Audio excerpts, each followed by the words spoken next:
Recently, we've been seeing a constant marketing push for this game called Mixtape, a supposed indie game that's been receiving heavy press since 2024. But there's a big reason that a game like this is always in the media, fawned over by critics, but the players don't really like it, as seen with the 85 Metascore and the 6.8 user score. This game's been advertised at such shows as the 2024-2025 Summer Games Fest, 2025 Game Awards. It's being advertised all over the internet now. Despite it being merely an indie game, they're sending out packages to people for an indie game. Because indie games can just do that. But there's something more to this that's not being covered. This game was made by Larry Ellison's daughter, with $16 million donated to that company that's making it in 2017 alone. Something more, you may not know who Larry Ellison is. Larry Ellison, briefly, on September 10th of 2025, was the world's richest man. He owns 40% of the tech mega company Oracle, one of the largest companies in the world, essentially selling shovels for the AI, providing hardware and cloud infrastructure at a scale few others can. Oracle even hosts the US version of TikTok. But this is not the first such fake indie game. Indie games with massive budgets, explicably out of nowhere from studios who have created nothing. But there are a couple of different avenues. The 2023 Indie Game of the Year was something called Dave the Diver. It came from Nexon, one of the largest companies in the world. The South Korean mega corporation, which has been alive more than 40 years. But there is one other. One which was a big deal about a year ago. The single most hyped, advertised, promoted game of 2025, sweeping the Game Awards, winning 9 different awards in 2025's Best Debut Indie and Best Indie Game. Claire Obscure Expedition 33. Now, the claim on this was always that it was under 33 people and less than $10 million. Since then, we've seen contractors were involved on this, and it's closer to 500 people. But 33 people, $10 million. That was always the premise. And this apparently makes an indie game. You know what? I grant it. I grant it was 30 people. I grant it was $10 million. I'll even grant that makes an indie game. You know what else is an indie game by that logic? Gears of War. The game that became the face for the AAA shooter for the entirety of the 7th generation. Even made on a version of Unreal Engine, just like Expedition 33. But if Expedition 33 is an indie game, so is this. But that raises a question. If these aren't indie games, why are they calling them that? Well, there's a very specific example, and a very specific reason. Indie relieves a lot of the pressure of quality that you have if you're considered AA or AAA. The fewer people are perceived as having worked on your game, the more chances and the more excuses and the more you can get away with.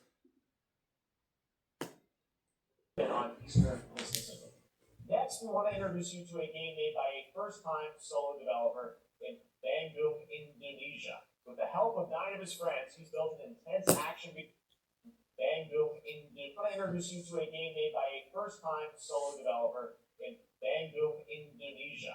With the help of 9 of his friends, he's built an intense action. With the help of 9 of his friends. This is one person that became 10 because they're friends. They're not employees. They're not business partners. They're friends. It's one person. It's friends. There was a puzzle game released. There was one person, but it had 11 people in the credits. These are becoming more and more common every single year. And there's a very good reason. This is the reason. The quality standards are so much lower if you're considered as an indie game, as an independent, because people don't judge indie games the same way that they do as AAA games. regardless of price, regardless of any factors around them. Indie as a label conveys forgiveness. It conveys acceptance. There was a very recent game that came out, a game called Samson. Now, Samson wasn't a very good game. On Steam, it has mixed reviews. The two games it is most closely related to, Sleeping Dogs and GTA 4, both are far better games all in all. But people don't compare them like that. You don't compare them like that. Hell, I struggle to. But the reason that they do this is because it allows them to get away with things. They don't need to have the same quality. Because if Samson's made by 20 people, and you say this is a AA game, it's a lot different than if it's an indie game. The developer of this game went on Twitter and said, to put it short, I'd rather over-deliver at $20 than under-deliver at $70.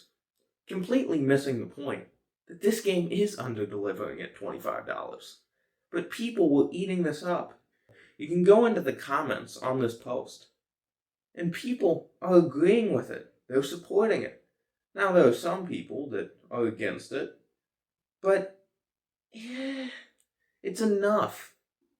And for a 53 game, it doesn't need to be a lot. And you have popular voices echoing this. Like right here, you have Nick Tech, one of the largest voices in PC gaming today, who's openly advocating and supporting this. But the reality is, this indie label lets them directly compete against the AAA market at a higher standard. The AAA market is held to a higher standard. It's like playing golf, but you're given a handicap.